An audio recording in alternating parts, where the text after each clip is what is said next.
السلام علیکم ورحمۃ اللہ وبرکاتہ۔ الحمد للہ وکفی وسلام علی عباده الذین اصطفى اما بعد فاعوذ باللہ من الشیطان الرجیم بسم اللہ الرحمن الرحیم انا فتحنا لک فتحا مبینا صدق اللہ العظیم۔ اللهم صل على محمد وعلى آل محمد كلما ذكره الذاكرون وكلما غفل عن ذكره الغافلون۔ اللهم صل على محمد وعلى آل محمد بعدد من صلى وصام، وصل على محمد وعلى آل محمد بعدد من قعد وقام۔ قابل احترام معزز حاضرین، عزیز بھائیوں، بزرگوں اور دوستوں، پردہ نشین خواتین، مائیں اور بہنیں، ماہ ربیع الاول یہ اسلامی سال کا ایک ممتاز مہینہ ہے۔ اس ربیع الاول کے مہینے میں ہم سب کے پیارے آقا امام الانبیاء والمرسلین رحمۃ للعالمین صلی اللہ علیہ وسلم کی ولادت مبارکہ ہوئی ہے۔ اسی ولادت باسعادت کی نسبت سے ماہ ربیع الاول میں سیرت طیبہ کے اجلاس منعقد کیے جاتے ہیں اور آپ صلی اللہ علیہ وسلم کی سیرت طیبہ کو، آپ کی حیات مبارکہ کو پیش کیا جاتا ہے، سنا جاتا ہے۔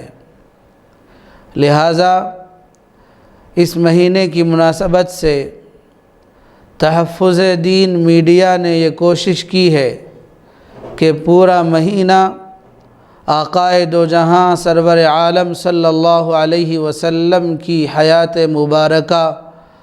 رحمت للعالمین صلی اللہ علیہ وسلم کی سیرت طیبہ کو پیش کیا جائے۔ لہذا میں مبارکبادی دیتا ہوں تحفظ دین میڈیا کے ذمہ داروں کو کہ انہوں نے ایک انتہائی قابل قدر اور مبارک سلسلہ شروع کیا ہے۔ اسی چینل کے ذریعے سے مختلف علماء کرام کے ذریعے ہم سیرت طیبہ کو اور دین کے مختلف موضوعات و عنوانات پر ہم دین علم کی واقفیت حاصل کرتے ہیں۔ تو مجھے بھی سیرت طیبہ کے عنوان سے، سیرت طیبہ کے موضوع سے جو عنوان دیا گیا ہے وہ عنوان ہے صلح حدیبیہ، بیعت رضوان اور اس کے فوائد و اثرات۔ قابل احترام معزز حاضرین، آقائے دو جہاں نبی پاک صلی اللہ علیہ وسلم کی سیرت طیبہ، آپ صلی اللہ علیہ وسلم کی زندگی ہم سب ایمان والوں کے لیے کامل نمونہ ہے، کامل اسوہ حسنہ ہے۔ آپ صلی اللہ علیہ وسلم کی انفرادی زندگی ہو یا اجتماعی زندگی ہو،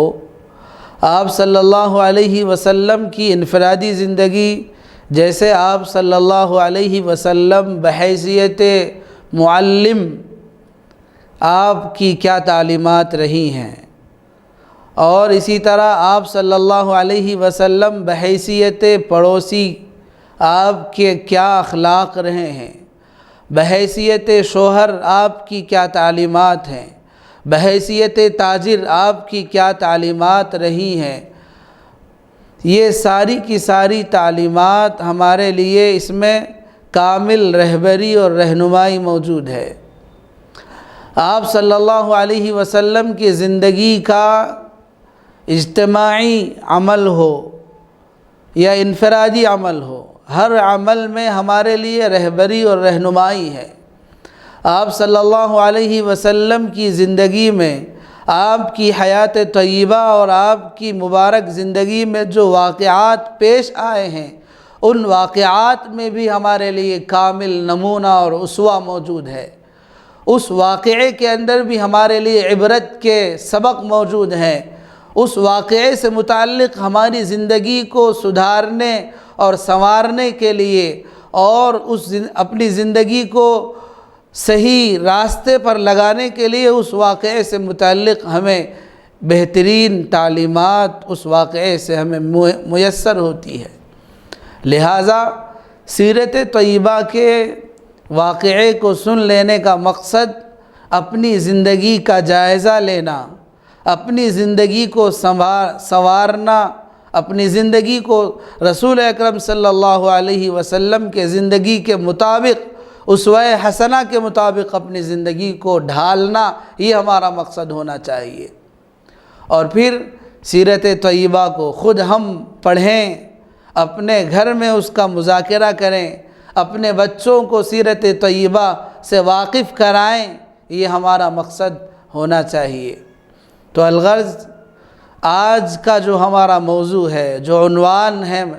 وہ عنوان ہے صلح حدیبیہ اور بیعت رضوان اور اس کے اثرات و فوائد۔ محترم حاضرین، سن 6 ہجری میں میرے اور آپ کے پیارے آقا امام الانبیاء والمرسلین رحمۃ للعالمین صلی اللہ علیہ وسلم خواب دیکھتے ہیں۔ خواب میں آپ نے دیکھا کہ آپ مدینہ منورہ سے مکہ مکرمہ زادہ اللہ شرفا و عظمہ پہنچ گئے ہیں، اور آپ بیت اللہ شریف کی زیارت اور طواف اور عمرے کا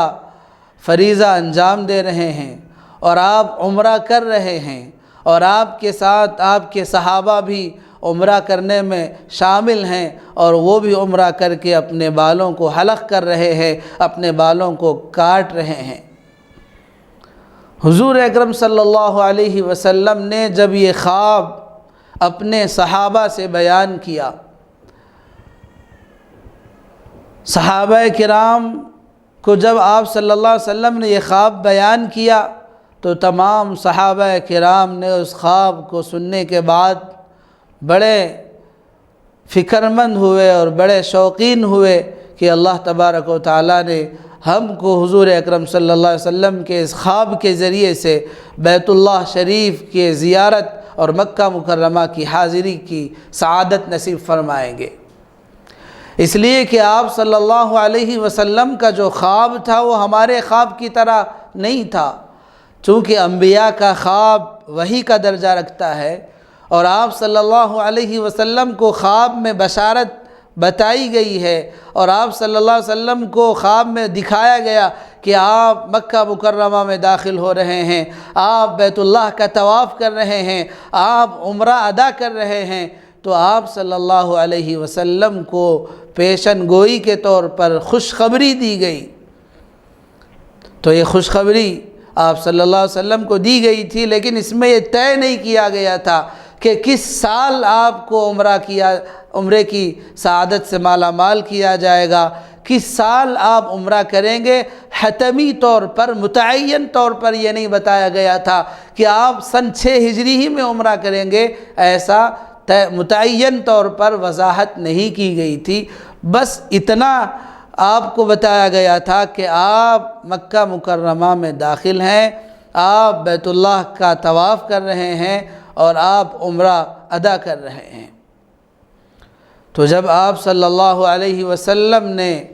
اپنے اس خواب کو صحابہ سے بیان کیا تو صحابہ کے دلوں میں مکہ مکرمہ کی حاضری کا شوق جوش مارنے لگا، بیت اللہ حاضر ہونے کی تمنا ان کے دل میں انگڑائیاں لینے لگی، وہ بے چین اور بے قرار ہونے لگے، اس لیے کہ صحابہ کرام مہاجرین وہ مکہ المکرمہ میں پیدا ہوئے تھے، ان کی زندگی کا ایک حصہ مکہ مکرمہ کی گلیوں میں گزرا تھا، بیت اللہ کے صحن میں ان کی زندگی کا ایک بڑا حصہ گزرا تھا۔ اور مکۃ المکرمہ اور بیت اللہ شریف سے ان کی زندگی کی بہت ساری یادیں وابستہ تھیں، اور پھر ہجرت کرنے کے بعد سے لے کر اب تک ایک لمبا عرصہ 6 سال کا ایک طویل عرصہ گزر گیا تھا، جس میں مہاجرین صحابہ کرام بیت اللہ کو حاضر نہیں ہو سکے تھے، مکہ مکرمہ میں حاضری نہیں دے پائے تھے۔ اس لیے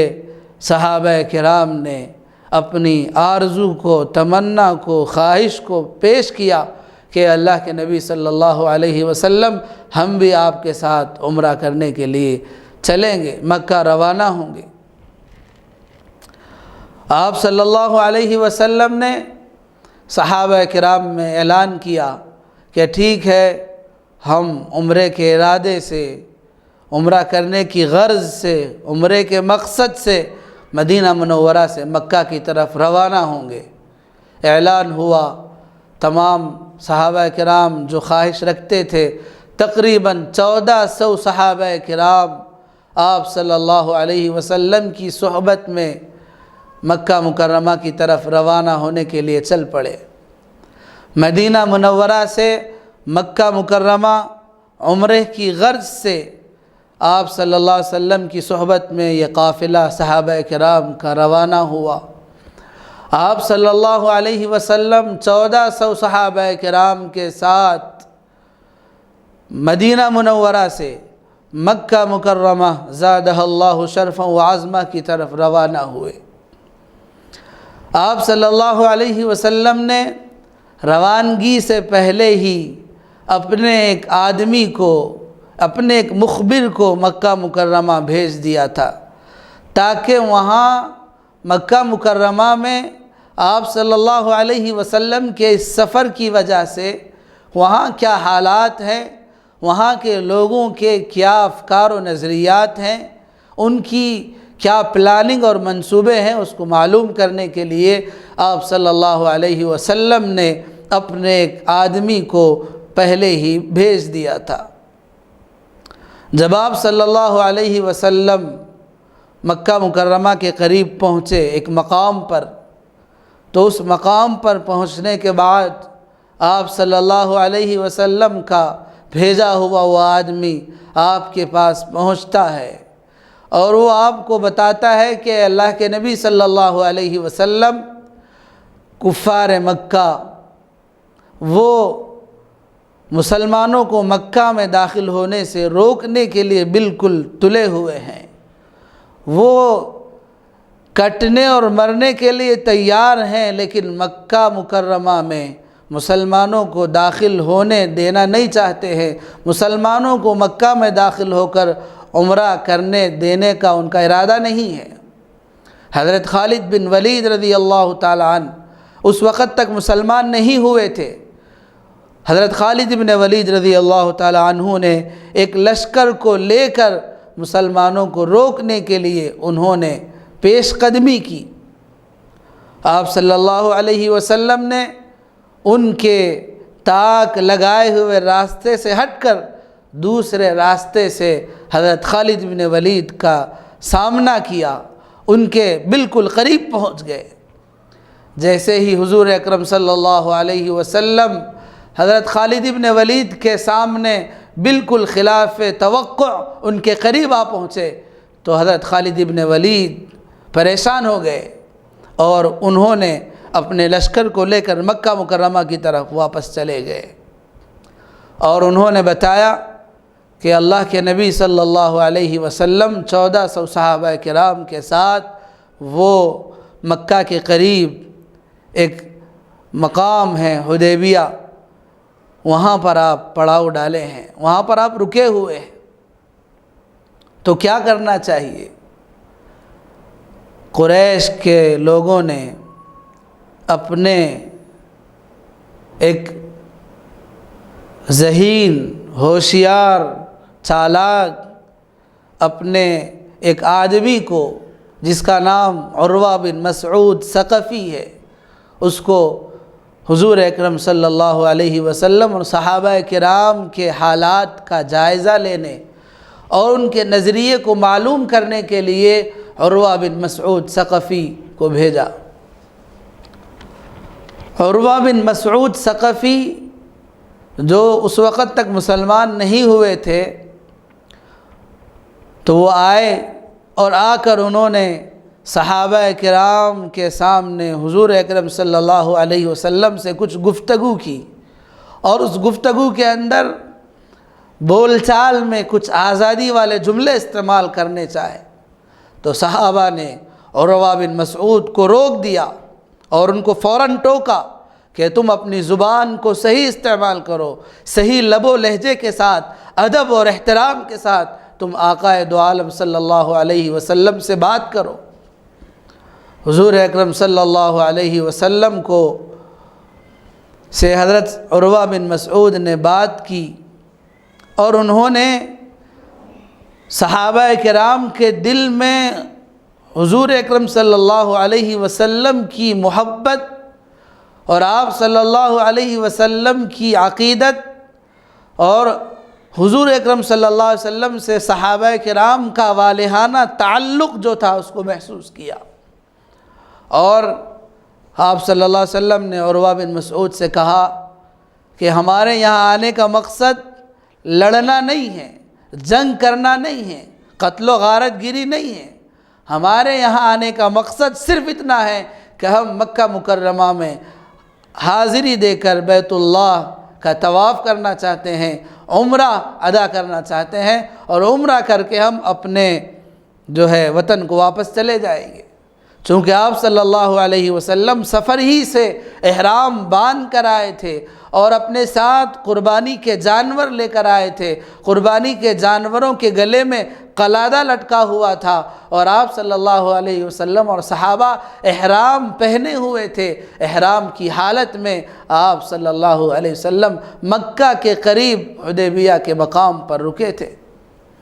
تو آپ نے عروہ بن مسعود سے کہا کہ ہمارے یہاں آنے کا مقصد لڑائی لڑنا نہیں ہے، جنگ کرنا نہیں ہے، بلکہ ہمارا ایک ہی مقصد ہے، وہ مقصد ہے عمرہ ادا کرنا، اور ہم عمرہ کر کے چلے جائیں گے۔ عروہ بن مسعود کو بات سمجھ میں آئی، حضور کا پیغام تھا، اس پیغام کو انہوں نے لیا، اور وہ اپنے کافر سرداروں کے پاس، کفار قریش کے پاس، ابو سفیان اور دیگر سرداران قریش کے پاس پہنچا، اور پہنچ کر انہوں نے کہا کہ میں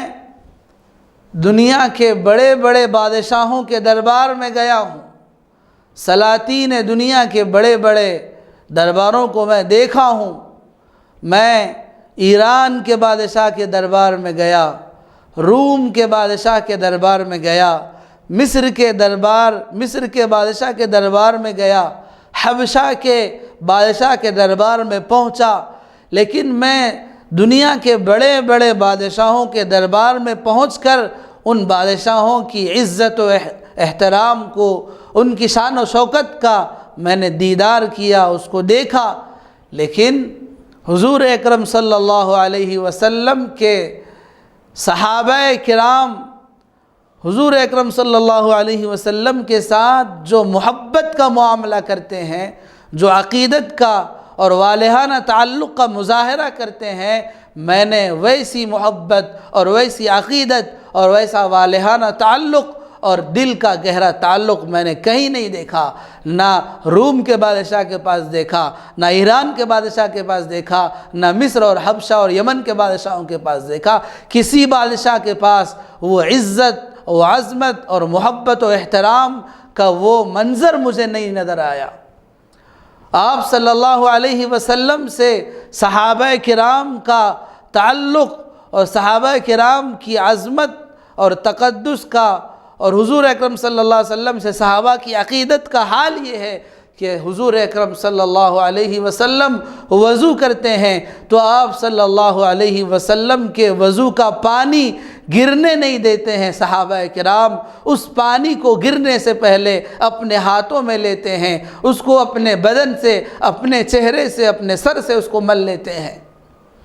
آپ صلی اللہ علیہ وسلم کا لعاب دہن اس کو گرنے نہیں دیتے ہیں، آپ کا تھوک مبارک جب آپ تھوکتے ہیں تو صحابہ اس کو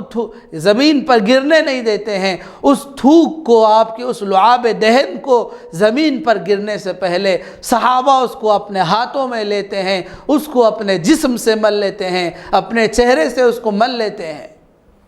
اور آپ صلی اللہ علیہ وسلم کوئی حکم کرتے ہیں تو آپ صلی اللہ علیہ وسلم کے حکم کی تعمیل میں وہ ایسے دوڑتے ہیں جیسے کسی بادشاہ کے بات پر عمل کرنے کے لیے رعایا اور وزیر دوڑتے ہیں۔ جب آپ صلی اللہ علیہ وسلم کوئی بات کرتے ہیں تو اس کو غور سے صحابہ سنتے ہیں، اور ایسے غور سے سنتے ہیں کہ جیسے ان کے سروں پر پرندے بیٹھے ہوئے ہوں، بالکل ادب کے ساتھ، احترام کے ساتھ وہ آپ صلی اللہ علیہ وسلم کی بات کو سنتے ہیں، اور وہ آپ صلی اللہ علیہ وسلم کے اشارے پر اپنی جان کی بازی لگانے کے لیے، اپنے جان و مال کی قربانی دینے کے لیے تیار ہیں۔ تو عروہ بن مسعود ثقفی نے مکہ مکرمہ کے مشرکین اور کفاران قریش کے سامنے یہ بیان دیا کہ دیکھو، محمد الرسول اللہ صلی اللہ علیہ وسلم مدینہ منورہ سے اتنی دوری کی مسافت طے کر کے یہاں آئے ہیں، تو ہم دنیا کے سارے لوگوں کو عمرہ کرنے کے لیے روکتے نہیں ہیں۔ سارے لوگ دنیا کے آتے ہیں اور وہ عمرہ کرتے ہیں، ان کے لیے کوئی رکاوٹ نہیں ہے۔ تو اسی طرح محمد عربی صلی اللہ علیہ وسلم کو نہ روکا جائے، ان کے صحابہ کو عمرہ، محمد الرسول اللہ صلی اللہ علیہ وسلم کو اور ان کے صحابہ کو عمرہ کرنے کی اجازت دی جائے۔ لیکن کفاران قریش نے کہا کہ حضور اکرم صلی اللہ علیہ وسلم اور ان کے ساتھ 1400 صحابہ کرام، اتنے بڑے لشکر کو، اتنی بڑی تعداد کو اگر ہم مکہ میں آنے کی اجازت دیں گے، بیت اللہ کے طواف کی اور عمرے کی اجازت دیں گے، تو گویا کہ یہ ہماری عزت کے خلاف ہے، ہماری اس میں بے عزتی ہے، ہماری شان کے خلاف ہے۔ تو لہٰذا ہم محمد الرسول اللہ صلی اللہ علیہ وسلم اور ان کے صحابہ کو مکہ میں کسی حال میں آنے کی اجازت اور عمرہ کرنے کی اجازت نہیں دیں گے۔ حضور اکرم صلی اللہ علیہ وسلم نے معاملے کی صفائی اور بات چیت کی درستگی کے لیے اپنی طرف سے ایک قاصد، ایک سفیر طے کیا۔ خاص طور پر آپ صلی اللہ علیہ وسلم نے مشرکین مکہ سے بات چیت کرنے کے لیے جو سب سے مناسب اور موزوں شخصیت تھی، جو قابل احترام اور ایک لائق اور ممتاز شخصیت تھی، حضرت عثمان غنی رضی اللہ تعالی عنہ کی، آپ صلی اللہ علیہ وسلم نے حضرت عثمان غنی رضی اللہ تعالی عنہ کو بلایا، اور آپ نے حضرت عثمان غنی رضی اللہ تعالی عنہ سے کہا کہ آپ ہمارا پیغام لے کر قریش کے پاس جائیے اور ان کو بتائیے کہ ہمارے یہاں آنے کا مقصد لڑائی کرنا اور جنگ کرنا نہیں ہے، مقابلے کے لیے ہم نہیں آئے ہیں، ہمارے آنے کا مقصد یہ ہے کہ ہم بیت اللہ میں حاضری دینا چاہتے ہیں، ہم طواف کرنا چاہتے ہیں، ہم عمرہ کرنا چاہتے ہیں، لہٰذا ہم کو عمرہ کرنے دیا جائے، ہم عمرہ کر کے ہم واپس چلے جائیں گے۔ حضرت عثمان غنی رضی اللہ تعالی عنہ مکہ مکرمہ پہنچتے ہیں، وہاں کفاران قریش سے آپ نے حضور اکرم صلی اللہ علیہ وسلم کا پیغام ان کو سنایا کہ حضور اکرم صلی اللہ علیہ وسلم اور صحابہ، ہمارا مقصد یہاں آنے کا صرف عمرہ کرنا ہے، ہم یہاں لڑنے اور قتال کرنے کے لیے نہیں آئے۔ جب کفاران قریش نے حضرت عثمان غنی رضی اللہ تعالیٰ عنہ کے ذریعے سے آپ صلی اللہ علیہ وسلم کا پیغام سنا، تو پھر وہی اپنی ضد کا اظہار کیا، وہی اپنے فیصلے کا اظہار کیا کہ اے عثمان بن عفان، آپ ہمارے یہاں ایک قابل احترام اور ایک بہت ذی وجاہت اور قابل آدمی ہیں، آپ کا ہمارے معاشرے میں ایک مقام ہے، آپ کی ہمارے درمیان میں ایک عزت ہے، تو لہٰذا ہم اس عزت کے احترام کے نتیجے میں آپ کو یہ اجازت دیتے ہیں کہ اگر آپ اکیلے بیت اللہ کا طواف کرنا چاہتے ہیں، آپ اگر عمرہ کرنا چاہتے ہیں، تو آپ کو ہم اجازت دیتے ہیں کہ آپ کھلے طور پر بیت اللہ میں پہنچیں اور بیت اللہ شریف کے اندر عمرہ ادا کریں۔ ہم کو آپ سے کوئی رکاوٹ نہیں ہے، ہم کو آپ سے کوئی اختلاف نہیں ہے، چونکہ آپ ہمارے خاندان کے، ہمارے قبیلے کے ایک معزز فرد ہیں، لہٰذا ہم آپ کو اجازت دیتے ہیں، چھوٹ دیتے ہیں کہ آپ تنہا بیت اللہ میں حاضر ہوں اور عمرے کے ارکان ادا کر کے آپ عمرہ کر سکتے ہیں۔ حضور اکرم صلی اللہ علیہ وسلم کو، حضرت عثمان غنی رضی اللہ تعالی عنہ کو جب یہ کہا گیا کہ آپ اکیلے عمرہ کر سکتے ہیں، تو حضرت عثمان غنی رضی اللہ تعالی عنہ نے دو ٹوک جواب دیا کہ بخدا جب تک میرے محبوب سرور عالم صلی اللہ علیہ وسلم کو مکہ مکرمہ میں داخلے کی اجازت نہیں ملے گی، جب تک حضور اکرم صلی اللہ علیہ وسلم کو عمرہ ادا کرنے کی اجازت نہیں ملے گی، اس وقت تک عثمان غنی طواف نہیں کر سکتا ہے، عمرہ نہیں کر سکتا ہے۔ اگر عثمان عمرہ کرے گا تو حضور اکرم صلی اللہ علیہ وسلم کے ساتھ عمرہ کرے گا، حضور کے عمرہ کرنے سے پہلے عثمان ہرگز عمرہ نہیں کر سکتا ہے۔ حضرت عثمان غنی رضی اللہ تعالی عنہ نے اپنے موقف کا اظہار کیا کہ میں حضور کے بغیر نہ طواف کروں گا نہ عمرہ کروں گا۔ جب کفاران قریش نے حضرت عثمان غنی رضی اللہ تعالی عنہ کی اس دو ٹوک بات کو سنا تو انہوں نے حضرت عثمان غنی رضی اللہ تعالی عنہ کو روک دیا مکہ میں۔ بعض کتابوں میں ہے کہ حضرت عثمان غنی کو انہوں نے مکہ سے واپس جانے نہیں دیا، مکہ میں روک دیا۔ جب حضرت عثمان غنی رضی اللہ تعالی عنہ کو کفار قریش نے مکہ مکرمہ میں روک دیا تو کچھ دیر گزرنے کے بعد حضور اکرم صلی اللہ علیہ وسلم اور صحابہ کرام کے درمیان میں ایک جھوٹی خبر یہ پھیل گئی کہ نعوذ باللہ کفار قریش نے، مشرکین مکہ نے حضرت عثمان غنی رضی اللہ تعالی عنہ کو شہید کر دیا ہے۔ تو حضرت عثمان غنی رضی اللہ تعالی عنہ کی شہادت کی خبر صحابہ میں پھیل گئی۔ جیسے ہی حضور اکرم صلی اللہ علیہ وسلم کو اور صحابہ کرام کو حضرت عثمان غنی رضی اللہ تعالی عنہ کی شہادت کی اطلاع ملی تو حضرت صحابہ میں بے چینی پھیل گئی۔ حضور اکرم صلی اللہ علیہ وسلم نے تمام صحابہ کو حدیبیہ کے مقام پر ایک کیکر کے درخت کے نیچے جمع کیا اور تمام صحابہ سے ایک بیعت لی، اس بات کا معاہدہ، اس بات کا وعدہ لیا کہ ہم اللہ کے دین کے لیے کفاران قریش سے لڑیں گے، اللہ کے دین کی بلندی کے لیے ہم ان کفاران قریش سے مقابلہ کریں گے، اپنی جان کو اپنے ہتھیلیوں میں رکھ کر ان سے لڑیں گے، مقابلہ کریں گے، خون کے آخری قطرے تک ان سے مقابلہ کرتے رہیں گے۔ لہٰذا تمام صحابہ سے حضور نے کہا کہ ہم کو ان سے مقابلہ کرنا ہے، کوئی آدمی میدان مقابلہ سے پیٹھ پھیر کر نہیں بھاگے گا، کوئی آدمی میدان مقابلہ سے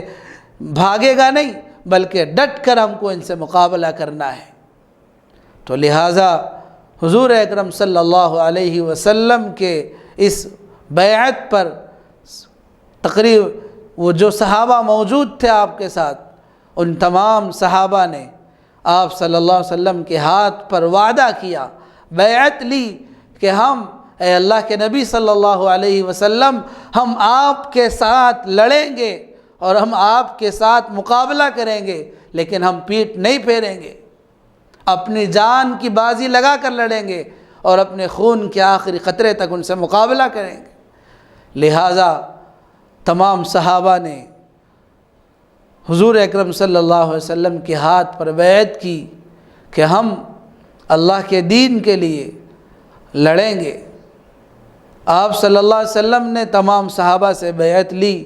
حضرت عثمان غنی رضی اللہ تعالیٰ عنہ چونکہ وہاں موجود نہیں تھے، آپ کو مکہ بھیجا گیا تھا، تو اللہ کے نبی صلی اللہ علیہ وسلم نے اپنا ہاتھ بلند کیا اور اپنے ایک ہاتھ کو دوسرے ہاتھ پر رکھ کر کہا کہ یہ عثمان کا ہاتھ ہے، اور عثمان کے بدلے میں اپنے ہاتھ سے ان کی جانب سے میں بیعت لے رہا ہوں، ان کی طرف سے میں اپنی وعدہ کر رہا ہوں۔ لہٰذا حضرت عثمان غنی رضی اللہ تعالیٰ عنہ کی طرف سے اللہ کے نبی نے بیعت لی اور اپنے ہاتھ کو عثمان غنی کا ہاتھ قرار دیا۔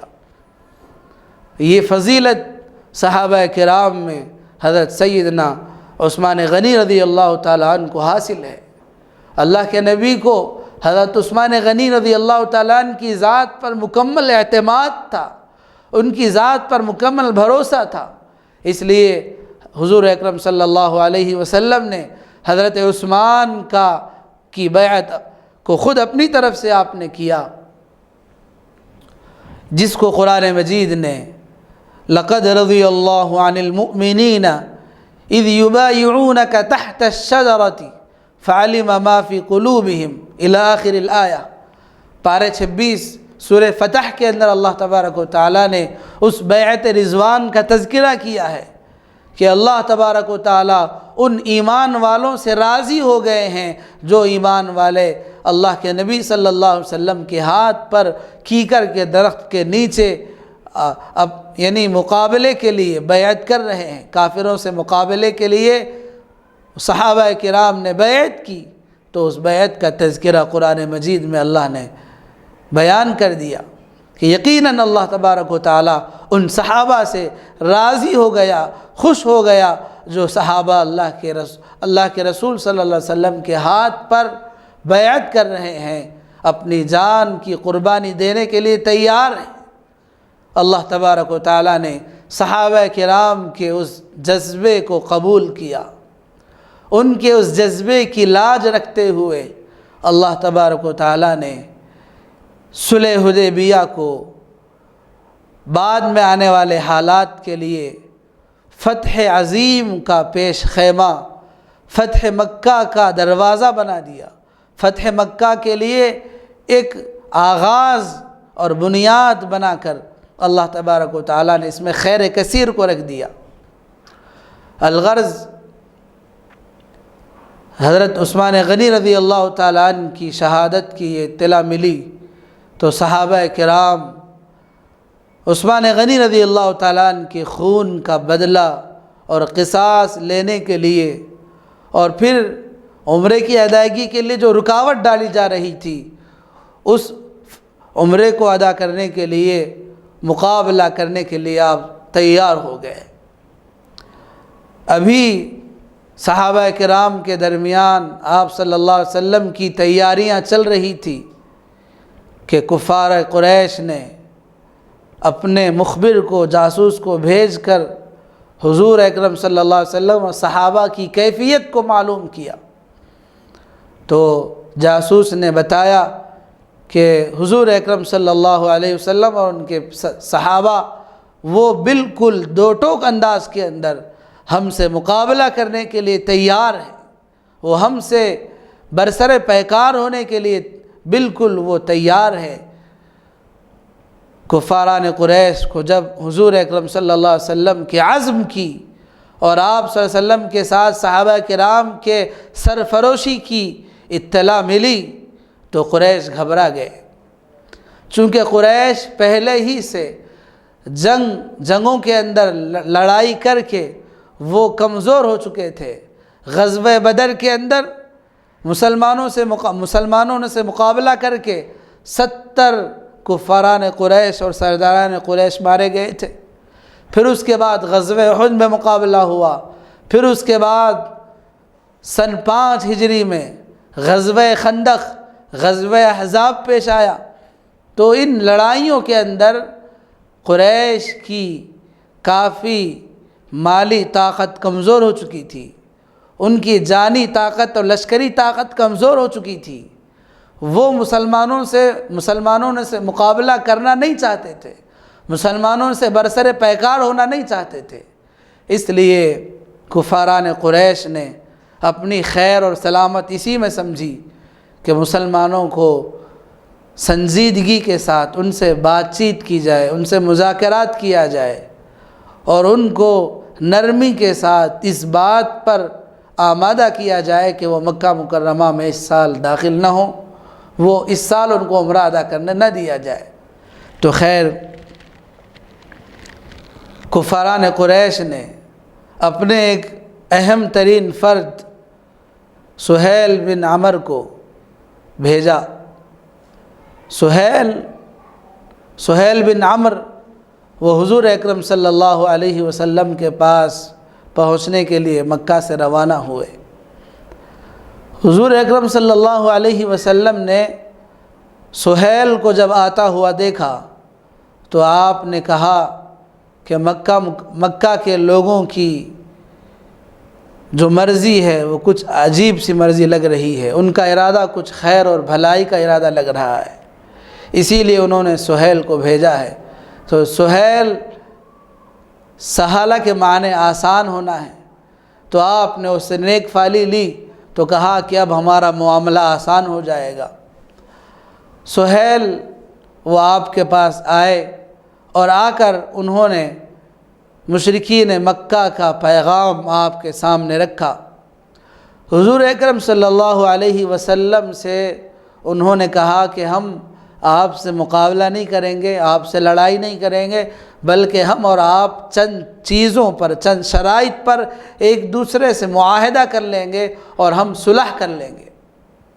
تو کفاران قریش نے اپنی طرف سے سہیل کو بھیجا صلح کرنے کے لیے۔ صلح میں کیا چیزیں تھیں، کون سی باتیں صلح کے اس معاہدے میں کفار قریش آپ صلی اللہ علیہ وسلم کے ساتھ رکھنا چاہ رہے تھے، وہ کیا باتیں تھیں؟ میں آپ کو بتاؤں کہ کفاران قریش نے اپنی ضد اور ہٹ درمی کو لیے ہوئے وہ یہ چاہ رہے تھے کہ کسی طرح اس سال مسلمانوں کو اور حضور اکرم صلی اللہ علیہ وسلم کو عمرہ ادا کرنے نہ دیا جائے۔ تو سہیل نے آ کر آپ صلی اللہ علیہ وسلم کو بیان کیا، بتایا کہ ہم یہ چاہتے ہیں کہ ہمارا اور آپ کا معاہدہ ہو جائے۔ تو اس نے ان شرائط کو بیان کیا۔ سب سے پہلی شرط ہماری یہ ہے کہ اس سال مسلمان مکہ مکرمہ واپس چلے جائے، اس سال مسلمانوں کو عمرہ کرنے کی اجازت نہیں دی جائے گی۔ لہٰذا پہلی بات تو یہ ہے کہ مسلمان اس سال عمرہ ادا نہ کریں، مکہ مکرمہ واپس لوٹ جائیں، اور آئندہ سال وہ مکہ مکرمہ حاضر ہوں، اور آئندہ سال ان کو عمرہ کرنے کی اجازت دی جاتی ہے، اور وہ بھی اس مرتبہ جتنے آدمی آئے ہیں 1400 اتنے ہی مقدار میں آپ آئیں اور عمرہ ادا کریں، اور صرف 3 دن کے لیے مکہ میں آپ کا قیام رہے گا۔ 3 دن سے زیادہ آپ مکہ میں قیام نہیں کر سکتے ہیں، اور جب آپ اپنے ساتھ آئیں گے تو کوئی جنگ اور لڑائی کا ہتھیار اپنے ساتھ نہ لائیں، بلکہ اپنے حفاظتی سامان جو تلوار اور تیر وغیرہ مختصر سا جو سامان ہے آدمی کی اپنی حفاظت کے لیے جو ضروری سامان ہے وہ ہتھیار اپنے ساتھ لائیں، اور اپنی تلوار کو اپنے نیام کے اندر رہیں، تلوار ننگی نہ ہونی چاہیے، تلوار اپنے میان کے اندر ہو۔ تو لہٰذا دوسری بات رکھی گئی کہ آئندہ سال آپ آئیں اور جنگی سامان اور اسلحہ اپنے ساتھ نہ لائیں۔ اور تیسری بات یہ رکھی گئی کہ اگر کوئی مسلمان مکہ مکرمہ سے نعوذ باللہ مرتد ہو کر یا بھاگ کر مدینہ منورہ سے بھاگ کر اگر کوئی مسلمان مکہ پہنچ جائے تو مدینہ سے آنے والے مسلمانوں کو ہم مکہ کے لوگ واپس نہیں کریں گے، اور اگر ہمارا مکے کا کوئی آدمی تمہارے پاس مدینہ منورہ پہنچ جائے تو تم ہمارے اس آدمی کو مدینہ سے مکہ واپس بھیج دینا۔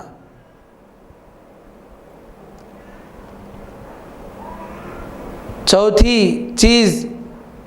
جو طے ہوئی معاہدے کے اندر، صلح کے اندر جو شرائط رکھی گئی تھی، ان میں سے چوتھی چیز یہ ہے کہ 10 سال کے لیے ہمارے اور تمہارے درمیان میں کوئی لڑائی نہیں ہوگی۔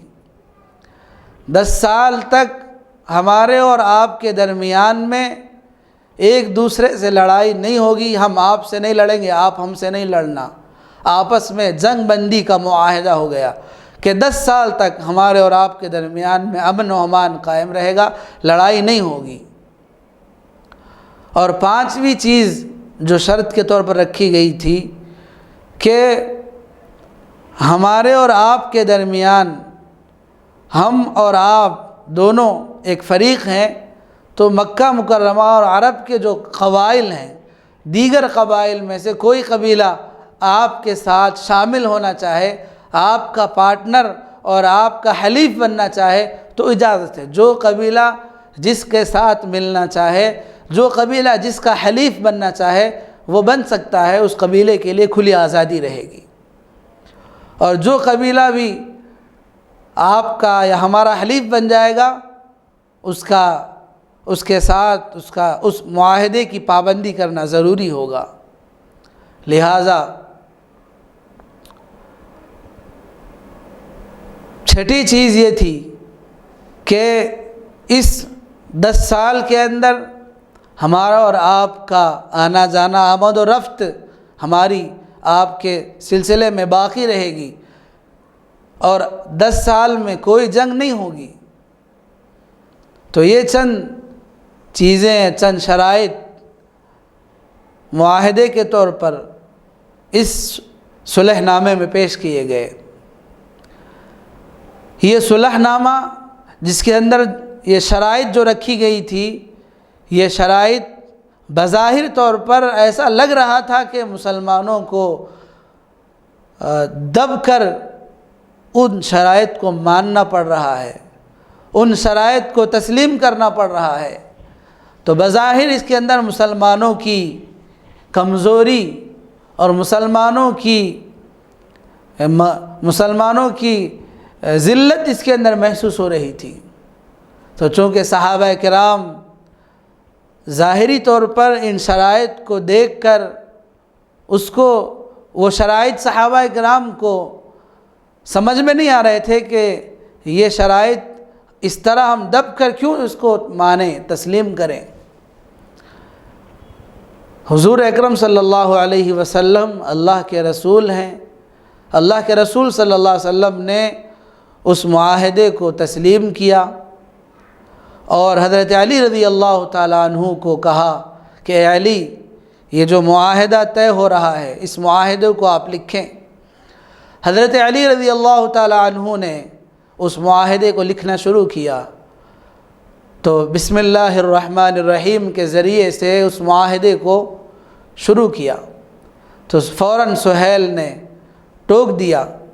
کہ ہم اللہ کو تو مانتے ہیں، لیکن یہ رحمان کا تصور ہمارے نزدیک نہیں ہے، لہٰذا بسمک اللہم سے لکھیں۔ تو حضور اکرم صلی اللہ علیہ وسلم نے حضرت علی سے کہا کہ تم بسمک اللہم لکھو، لہٰذا وہ معاہدہ لکھا گیا، وہ شرائط لکھے گئے۔ آخر میں لکھا گیا کہ یہ معاہدہ، یہ صلح نامہ جو لکھا گیا ہے، یہ شرائط، یہ محمد الرسول اللہ صلی اللہ علیہ وسلم کی طرف سے لکھے گئے ہیں۔ اس پر محمد الرسول اللہ صلی اللہ علیہ وسلم کی طرف سے یہ معاملہ طے ہے۔ یہ وہ شرائط ہیں جن پر محمد الرسول اللہ صلی اللہ علیہ وسلم نے فیصلہ کیا ہے۔ تو سہیل بن عمر نے جب یہ دیکھا کہ ختم محمد الرسول اللہ لکھا جا رہا ہے تو اس نے کہا کہ ہم آپ کو اگر رسول مان لیتے تو آپ سے ہمارا یہ مقابلہ ہی نہ ہوتا، ہم آپ کو بیت اللہ میں داخل ہونے سے نہ روکتے، ہم آپ کو عمرہ کرنے سے منع نہ کرتے۔ اگر ہم آپ کو اللہ کا رسول مان لیتے تو پھر ہمارا آپ سے مقابلہ ہی نہ ہوتا۔ تو لہذا اس صلح نامے میں محمد الرسول اللہ نہ لکھیں بلکہ محمد ابن عبداللہ لکھا جائے۔ حضور اکرم صلی اللہ علیہ وسلم چونکہ آپ اللہ کے پیغمبر اور اللہ کے رسول تھے، اس صلح کے اندر بظاہر طور پر مغلوب ہو کر اور دب کر جو صلح تسلیم کیا جا رہا تھا، اس کے جو اثرات اور اس کے جو فوائد حاصل ہونے والے تھے وہ اللہ کے نبی صلی اللہ علیہ وسلم کو اچھی طرح معلوم تھے۔ آپ صلی اللہ علیہ وسلم اپنے نور ایمانی اور فراست ایمانی سے اس کے فوائد و اثرات کو محسوس کر رہے تھے۔ اس لیے حضور اکرم صلی اللہ علیہ وسلم نے حضرت علی رضی اللہ تعالیٰ عنہ سے کہا کہ اے علی، محمد رسول اللہ کے اندر سے جو رسول کا لفظ ہے وہ ہٹا دیجئے۔ تو حضرت علی رضی اللہ تعالیٰ عنہ نے احتراماً، ادب و احترام کی حالت میں کہنے لگے، اے اللہ کے نبی صلی اللہ علیہ وسلم، یہ میرے لیے ادب اور احترام کا مقام ہے، بخدا میں رسول کا لفظ نہیں میٹ سکتا ہوں۔ تو حضور اکرم صلی اللہ علیہ وسلم نے کہا کہ بتاؤ کہ رسول کا لفظ کہاں ہے؟ حضرت علی نے آپ کو رہنمائی کی، نشاندہی کی کہ اس جگہ پر یہ رسول کا لفظ ہے۔ آپ صلی اللہ علیہ وسلم نے اپنے ہاتھ سے اس رسول کے لفظ کو مٹا دیا۔ پھر آپ نے کہا کہ لکھو محمد ابن عبداللہ، لہذا محمد ابن عبداللہ اس تحریر پر لکھا گیا اور معاہدہ طے ہو گیا۔ صحابہ کرام کو اس معاہدے کے شرائط بظاہر طور پر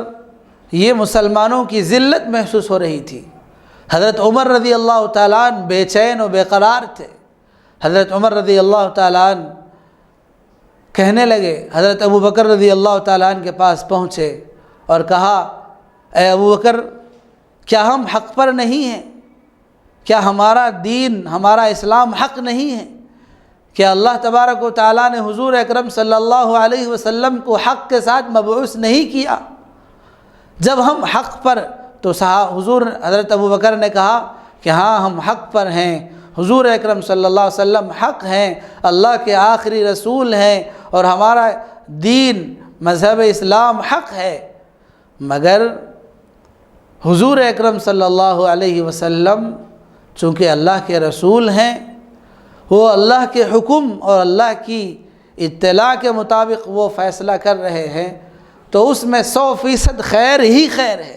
ہم کو اس کو مان لینا چاہیے، اس کو تسلیم کر لینا چاہیے، اسی میں ہمارے لیے سلامت اور خیر ہے۔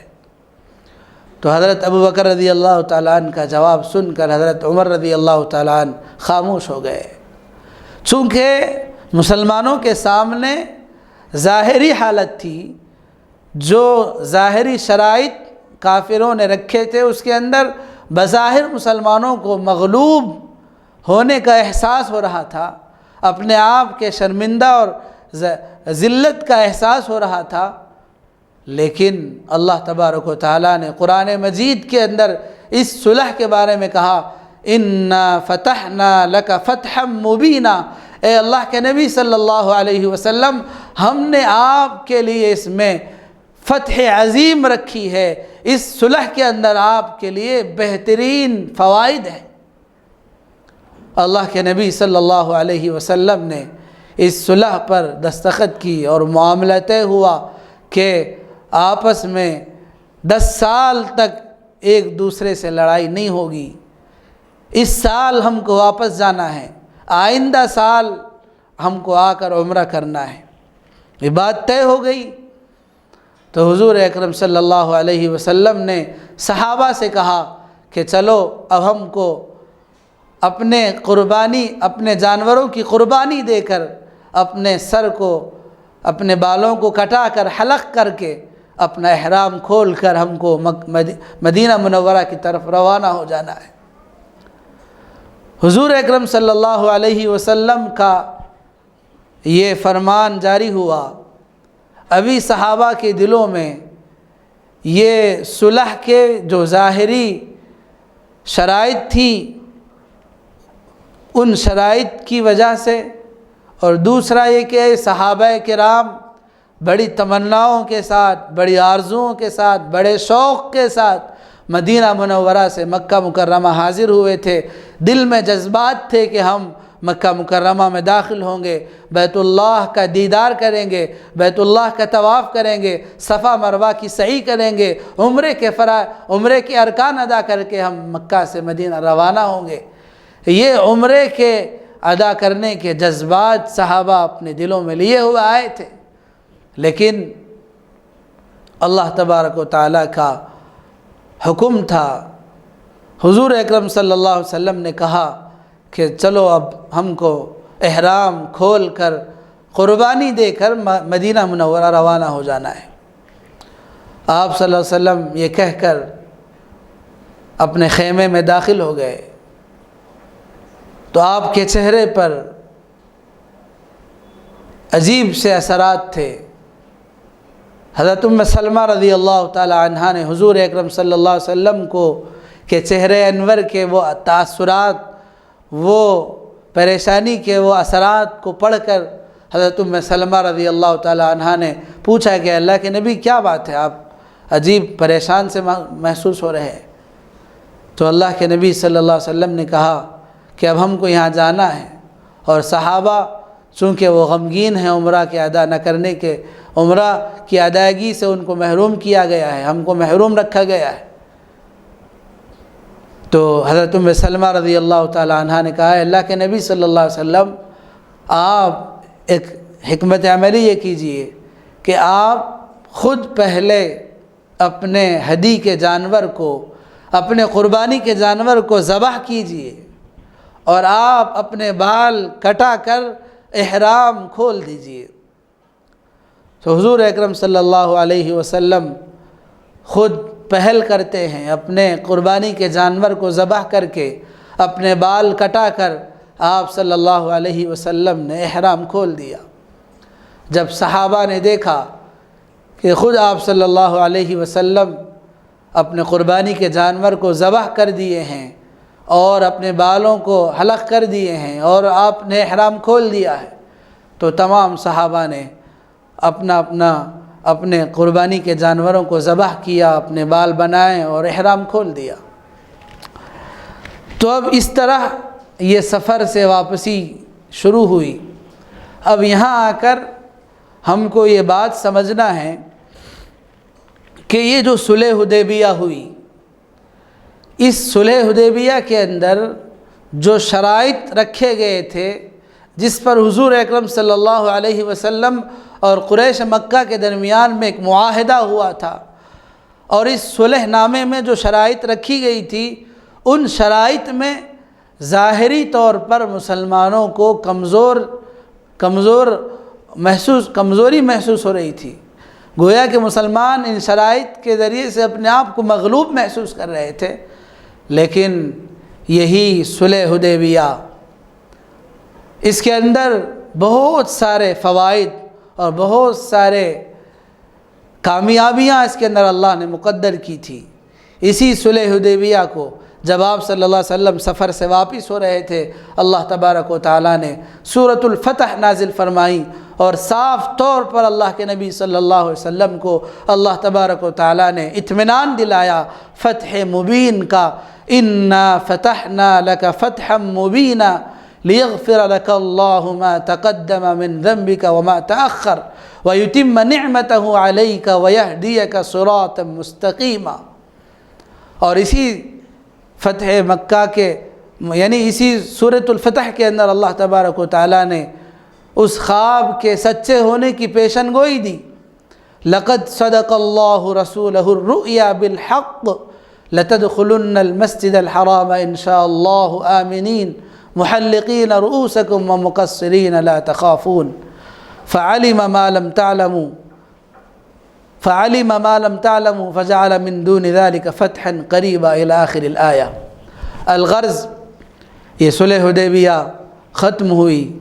اس کے بیشتر فوائد جو سامنے ظاہر ہوئے وہ یہ کہ جب آپ صلی اللہ علیہ وسلم عمرہ کرنے کے لیے سن 6 ہجری میں مکہ مکرمہ آئے تھے تو صرف 1400 صحابہ تھے، لیکن جب آپ صلی اللہ علیہ وسلم مکہ مکرمہ سے یعنی جب معاہدہ ہو گیا تھا کہ 10 سال تک کفار قریش کے ساتھ جنگ نہیں ہوگی، تو آپ صلی اللہ علیہ وسلم اور مسلمانوں کو ایک اچھا موقع ہاتھ آیا کہ ایک دوسرے سے قریب ہوں۔ اب مسلمان مدینہ منورہ سے مکہ مکرمہ آنے جانے لگے، چونکہ مسلمانوں کی رشتہ داریاں تھیں، مدینہ منورہ کے رہنے والے مسلمانوں کے مکہ مکرمہ میں دوست احباب تھے، رشتہ دار تھے، تو لہٰذا اس صلح کے نتیجے میں مسلمانوں کو کافروں سے قریب ہونے کا موقع ملا، لہٰذا کفار قریش مدینہ منورہ آنے لگے۔ آپ صلی اللہ علیہ وسلم کے اخلاق کریمانہ کو دیکھ کر، آپ کے کردار کو دیکھ کر وہ متاثر ہوئے اور اسلام لانے لگے۔ حضرت خالد بن ولید رضی اللہ تعالیٰ عنہ اسی صلح حدیبیہ کے بعد مسلمان ہوئے۔ اسی صلح حدیبیہ کے بعد خیبر کے یہودی چونکہ وہ شرارت کر رہے تھے اور مسلمانوں سے کھلواڑ کر رہے تھے، اللہ کے نبی صلی اللہ علیہ وسلم کو موقع ملا کہ خیبر کے ان یہودیوں کو سبق سکھایا جائے۔ اللہ کے نبی صلی اللہ علیہ وسلم نے اسی صلح حدیبیہ کے بعد غزوہ خیبر ہوا اور یہودیوں کو وہاں جو ہے شکست دی گئی، اور اسی طرح صلح حدیبیہ کے بعد اللہ کے نبی صلی اللہ علیہ وسلم نے مکہ کو فتح کیا، فتح مکہ ہوا۔ 2 سال کے اندر فتح مکہ کے لیے راستہ ہموار ہو گیا، چونکہ قریش نے خود اپنی طرف سے معاہدے کو توڑ دیا تھا، صلح کی خلاف ورزی کی تھی، جس کے نتیجے میں حضور اکرم صلی اللہ علیہ وسلم اور صحابہ کرام کو بہت سارے فوائد میسر آئے۔ ان میں سے ایک تو فتح مکہ کا مل جانا، خیبر کا ملنا، اور اسی طرح اور بہت سارے فوائد کہ لوگ صلح حدیبیہ سے پہلے لوگ مسلمانوں کے قریب آنا نہیں چاہتے تھے، مسلمانوں کے قریب آنے سے ڈرتے تھے، ہچکچاتے تھے، لیکن جب بات طے ہو گئی کہ 10 سال تک آپس میں لڑائی نہیں ہوگی، جنگ نہیں ہوگی، تو مسلمانوں کے لیے امن کا ماحول ملا، اور امن کا ماحول ہی اصل میں ایک دوسرے کے قریب آنے کا، ایک دوسرے کے پیغام کو سمجھنے کا موقع ہوتا ہے۔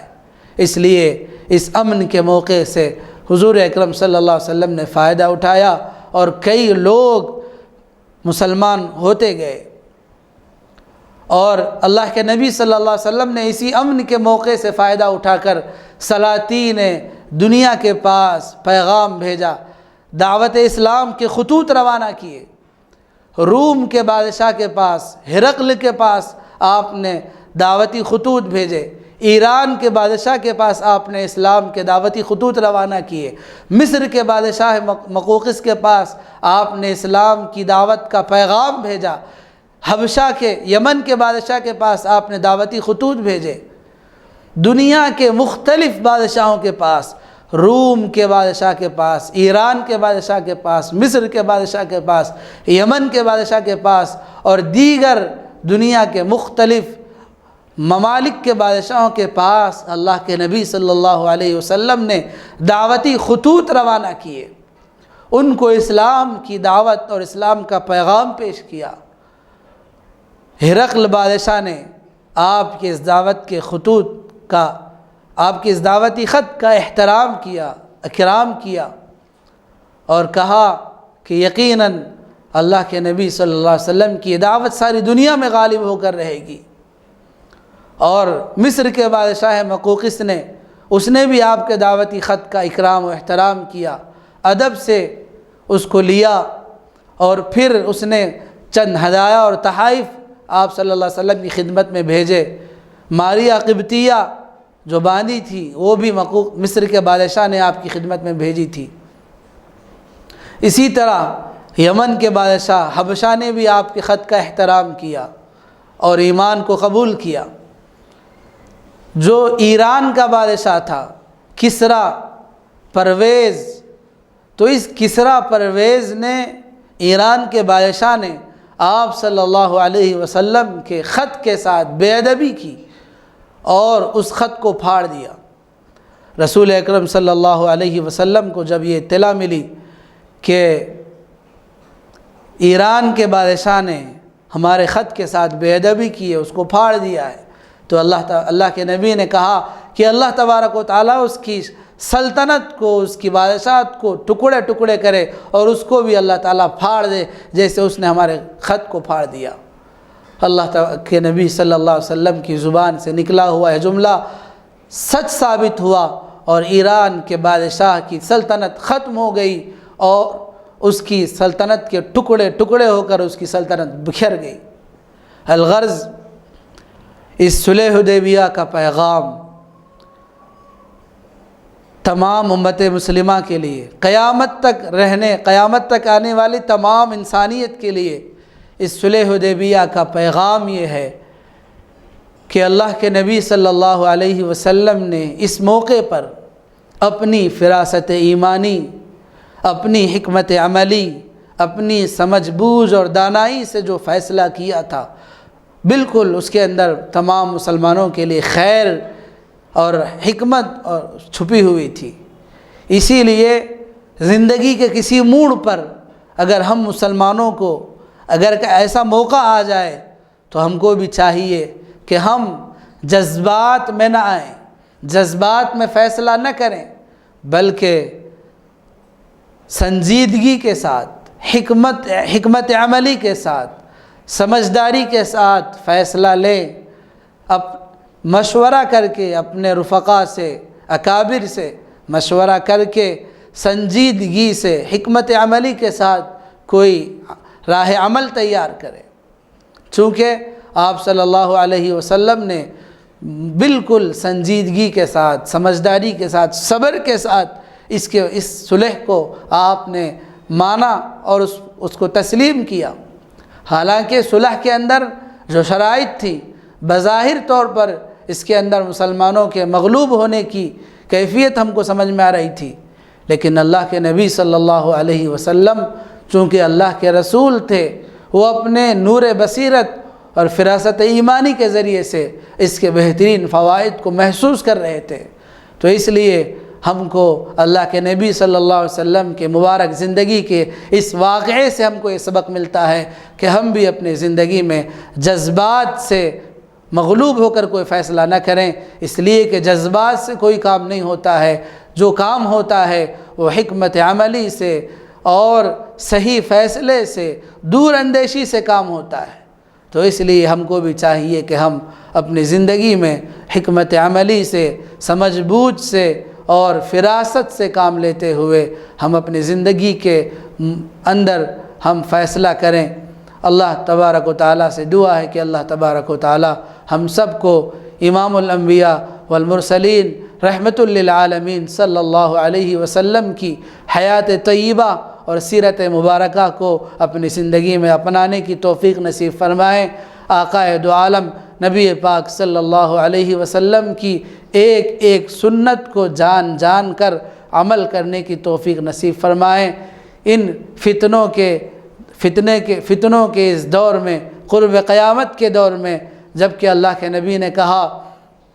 کہ جو آدمی میری ایک سنت کو زندہ کرے گا اس کو 100 شہیدوں کے برابر ثواب ملے گا۔ تو اس لیے میرے بھائیوں، میرا آخری پیغام یہی ہے کہ اللہ کے نبی صلی اللہ علیہ وسلم کی حیات طیبہ، آپ کی سیرت مبارکہ قیامت تک آنے والے تمام انسانوں کے لیے بہترین نمونہ ہیں۔ ہم سب کی کامیابی آپ صلی اللہ علیہ وسلم کے طریقے پر عمل کرنے میں ہے۔ اگر ہم یہ چاہتے ہیں کہ ہم دنیا اور آخرت دونوں جہاں میں کامیاب ہو جائیں، اللہ تعالی ہم سے راضی ہو جائے، خوش ہو جائے اور ہم کو آخرت میں جنت مل جائے، تو ہمارے لیے ضروری ہے کہ ہم اللہ کے نبی صلی اللہ علیہ وسلم کی اداؤں کو جان کر، آپ صلی اللہ علیہ وسلم کے طریقوں اور آپ کی سنتوں کو معلوم کر کے اس پر عمل کریں اور زیادہ سے زیادہ آپ صلی اللہ علیہ وسلم پر درود پڑھتے رہیں۔ اللہ تبارک و تعالیٰ سے دعا ہے کہ اللہ تبارک و تعالیٰ مجھ ناچیز کو بھی اللہ کے نبی صلی اللہ علیہ وسلم کی سنتوں پر عمل کی توفیق نصیب فرمائیں، اور تمام مسلمانوں کو بھی اللہ تبارک و تعالیٰ اپنے شان کریمی سے حضور اکرم صلی اللہ علیہ وسلم کے سنتوں پر عمل کی توفیق نصیب فرمائیں۔ وآخر دعوانا الحمد للہ رب العالمین۔